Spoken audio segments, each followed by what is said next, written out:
Maintenant, nous allons voir comment arriver à compléter des réactions de combustion et ça va être des combustions d'hydrocarbures. Donc, les combustions d'hydrocarbures peuvent se faire de façon complète ou incomplète. Donc, on va voir dans les deux situations comment on peut compléter ça. Le truc général pour équilibrer ces réactions-là, ça va être tout le temps d'équilibrer les carbones, les hydrogènes en premier et toujours finir avec les oxygènes. Les oxygènes, c'est plus complexe parce qu'ils se retrouvent dans plus d'un produit. Donc, à ce moment-là, c'est plus difficile à équilibrer. Donc, si tu les gardes pour la fin, ça peut aider à ce moment-là à réussir. Et bien sûr, parfois, il va falloir mettre un coefficient stoichiométrique qui est une fraction, une décimale. Bien sûr, il va falloir que tu multiplies par un entier parce qu'on cherche à représenter la réalité, donc on veut des pleines molécules.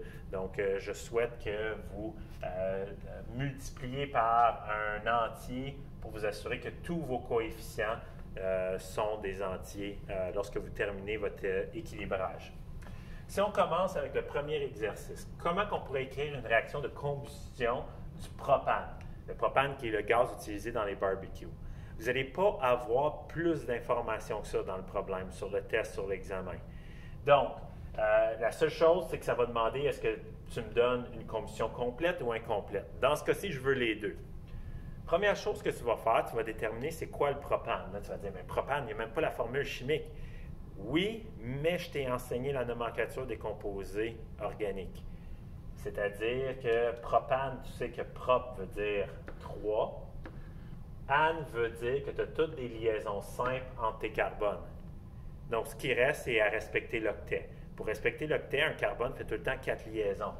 Donc, tu peux compléter ton diagramme structural complet juste avec la logique. Et tu vois que ça donne ta formule. Notre formule, c'est C3H8. Il y a un autre truc aussi. Pour les alcanes, donc tous ceux qui finissent avec ane, tu peux utiliser la formule suivante. Que si tu connais ton montant de carbone, tu sais que l'hydrogène va avoir ce montant de carbone-là ici. Exemple, ici, je savais que prop, c'est ane, donc prop, c'est 3 carbones, donc N est égal à 3. Si je fais 3 fois 2 plus 2, ça va me donner 8. Donc, j'avais ma formule rapidement pour mon alcane. La logique est fort simple. Sur chaque carbone, tu vas avoir 2 hydrogènes, donc on fait 2 fois le nombre de carbone, plus tu as besoin de 2 hydrogènes, un pour le début puis un pour la fin. Donc, c'est ça la logique derrière cette formule-là. Donc, quand j'écris une réaction de combustion, que ce soit complète ou incomplète, ça va être toujours les mêmes réactifs. Parce qu'une combustion, par définition, c'est faire réagir ta substance avec de l'oxygène. Donc, que tu complètes une réaction complète ou incomplète, ça va être la même chose. C'est les produits qui vont changer. Donc, dans la leçon précédente, on a vu qu'une réaction complète d'un hydrocarbure forme seulement 2 produits. Donc, ça forme seulement du CO2 et de l'eau, de la vapeur d'eau. Donc, les 2 produits sont à l'état gazeux. Donc, tout ce qui te reste à faire pour la réaction de combustion complète, c'est d'équilibrer la réaction. On va équilibrer nos carbones d'abord. Donc, 3 carbones, 3 carbones. Nos hydrogènes, j'ai 8 hydrogènes, je veux 8 hydrogènes de ce côté-ci. Et là, c'est là que je demandais d'attendre pour les oxygènes à la fin. 3 fois 2 donne 6 oxygènes. Je mets ça en mémoire. Plus 4 fois 1 qui me donne 4 oxygènes. 6 plus 4, ça donne 10 oxygènes. J'ai besoin de 10 oxygènes ici. C'est parfait, 10, ça se divise par 2. Donc, je vais mettre un 5 ici. Dans mon deuxième exemple, une combustion incomplète, on a vu l'autre jour qu'il y a plusieurs réactions incomplètes. Tu peux avoir une réaction vraiment incomplète qui forme juste du carbone solide et de la vapeur d'eau. Ou tu peux former une combustion intermédiaire où est-ce qu'il va y avoir plusieurs produits qui vont être formés. Il y a une chose qu'on est sûr, c'est qu'on va toujours former de la vapeur d'eau. Ça, c'est juste logique, sinon tu ne pourras pas équilibrer tes hydrogènes. Ensuite, les autres produits, ça va varier. Je vous ai dit dans la leçon précédente qu'une combustion incomplète, généralement, va soit former du carbone solide, soit du monoxyde de carbone, ou soit les deux. Donc, tu mets ceux que tu veux. Disons que moi, je veux être généreux. Je vais toutes les mettre. Donc, du carbone solide, du monoxyde de carbone. Et en plus, une combustion qui est intermédiaire va aussi former un petit peu de CO2. Donc, tu peux ajouter CO2 ici. Mais à remarquer que j'aurais pu choisir une autre combinaison. Je vais vous donner d'autres exemples après. Et non seulement les combustions incomplètes, il y a plusieurs combinaisons de produits que je peux écrire, mais il y a aussi plusieurs façons de l'équilibrer. Donc, je peux l'équilibrer pour donner une combustion plus complète ou plus incomplète ou moins incomplète. Je ne sais pas si vous voyez ce que je veux dire. Donc, à ce moment-là, j'ai 3 carbones. 1, 2, 3 carbones. Ah ben celle-là, je n'aurai pas le choix de l'équilibrer comme ça. Ensuite, l'hydrogène, j'en ai 8. J'en veux 8. Maintenant, pour l'oxygène, j'ai 1 oxygène plus 2 oxygènes plus 4 oxygènes me donne 7 oxygènes. 7 divisé par 2 donne 3 demi. 3 et 1 demi ou 7 demi. Dépendamment de ce que vous préférez écrire, si vous préférez les fractions, écrivez 7 demi. Sinon, écrivez 7 divisé par 3 par 2 donne 3,5. Vous pouvez écrire ça aussi. Mais bref, on ne peut pas avoir une demi-molécule d'oxygène dans la réalité. Fait que dans ce temps-là, je vous demandais de multiplier ça par un entier, généralement multiplié par le dénominateur.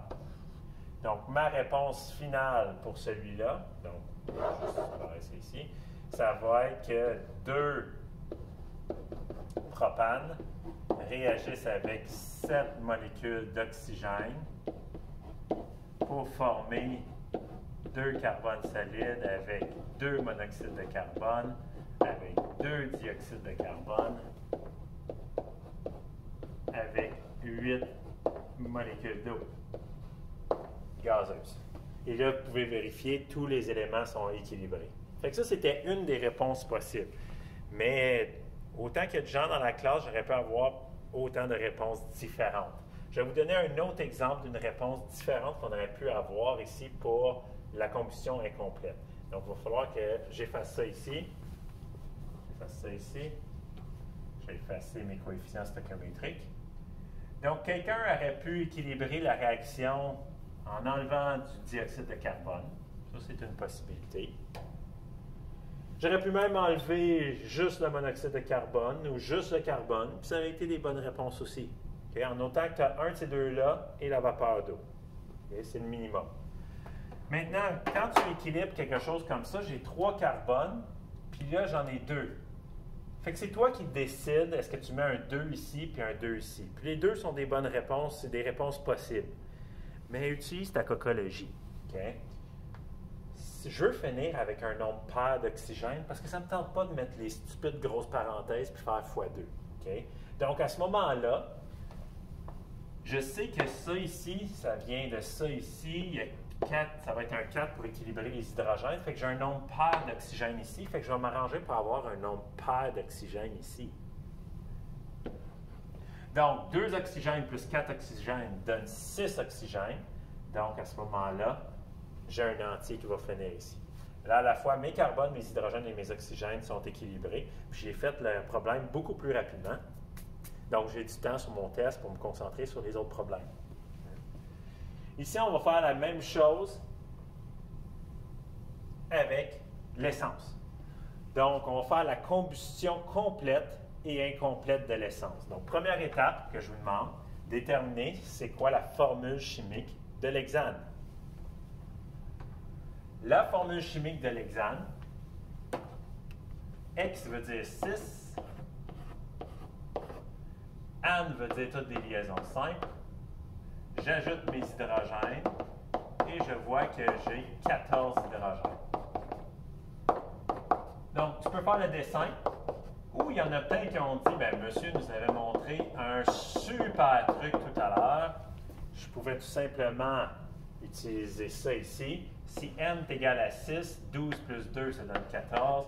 Donc, c'est C6H14 qui va être la formule de l'exemple.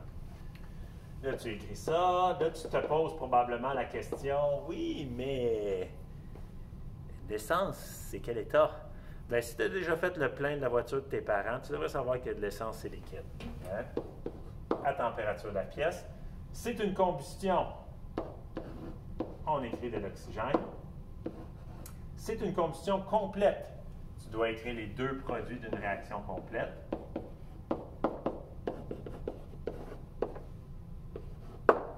Tu équilibres la réaction, les carbones en premier, les hydrogènes, les oxygènes.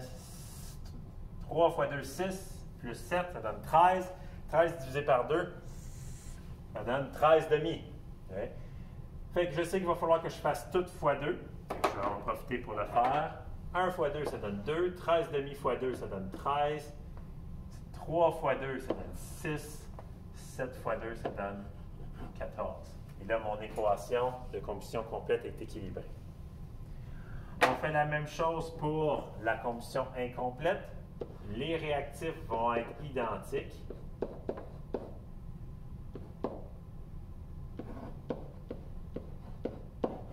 Mais pas la façon qu'on va les équilibrer. Fait que ça, on va attendre. Ensuite, je choisis les produits. Je n'aime pas trop ça, là, mais je vais vous le dire quand même. La plupart des élèves sur mes tests prennent juste le carbone solide et la vapeur d'eau, parce que c'est plus simple. Dans ce cas-ci, ça ne va pas être vraiment plus simple parce que tu vas finir avec un nombre impair d'oxygène, mais les élèves aiment prendre juste ces deux produits-là. Donc, là maintenant, si on équilibre, on a 6 carbones, on a 14 hydrogènes, ça nous donne 7 oxygènes. 7 divisé par 2 nous donne 7,5. Donc, si je multiplie tout par 2, 1, 2 ici, 7,5 par 2, ça donne 7. 6 fois 2, ça donne 12. 7 fois 2, ça donne 14. Et là, j'ai une équation chimique équilibrée de combustion incomplète. Si j'ai fait une petite erreur, l'eau devrait être gazeuse. Il y a assez de chaleur dans une combustion pour que l'eau soit gazeuse lorsqu'elle est produite. Une chose que je veux vous faire remarquer, c'est que quand on fait une combustion complète et incomplète, on finit avec les mêmes réactifs, mais ce n'est pas équilibré de la même façon. La différence va se retrouver à l'oxygène. On a déjà vu que pour une combustion complète, ça prend beaucoup plus d'oxygène, et quand on manque d'oxygène, on a une combustion incomplète. Fait que quand tu termines ton équilibrage, tu devrais tout à fait finir avec une combustion incomplète qui a moins d'oxygène que ta combustion complète.